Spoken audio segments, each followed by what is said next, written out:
வணக்கம். SR7 TV செய்திகள். அழிந்து வரும் பழமையான குளம் கழிவுநீரால் பொதுமக்கள் அவதி.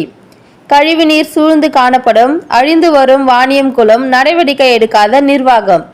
பொன்னேரி கும்பமுனிமங்கலம் பகுதியில் அமைந்துள்ள வாணியம் குளம் கடந்த சில வருடங்களாக கழிவுநீரும் குப்பை கழிவுகளும் அக்குளத்தில் கொட்டப்படும் சுகாதாரமற்ற நிலையில் உள்ளது. இந்த இடத்தில் தற்போது மாட்டு சாணங்களும் கோழியின் மாംസ கழிவுகளும் குப்பைகளும் கொட்டப்பட்டு பொதுமக்கள் அவ்வழியே செல்ல முடியாத நிலையில் துர்நாற்றம் வீசுகிறது. தேங்கி நிற்கும் இந்த கழிவு நீர்களில் இருந்து டெங்கு காய்ச்சலை பரப்பக்கூடிய கொசுக்கள் அதிக அளவில் உள்ளது. மேலும் மாவட்ட நிர்வாகம் இதனை கவனத்தில் கொண்டு மாசற்ற முறையில் இருக்கும் குளத்தை சீர் செய்து கழிவுகளையும் குப்பைகளையும் அப்புறப்படுத்த வேண்டும் என்று அப்பகுதி மக்கள் கோரிக்கை முன்வைக்கின்றனர். மேலும் கடந்த அதிமுக ஆட்சியில் டெண்டர் விடப்பட்டு தூர்வாரப்பட்டது குறிப்பிடத்தக்கது. செய்திகளுக்காக திருவள்ளூர் மாவட்ட செய்தியாளர் பாலாஜி.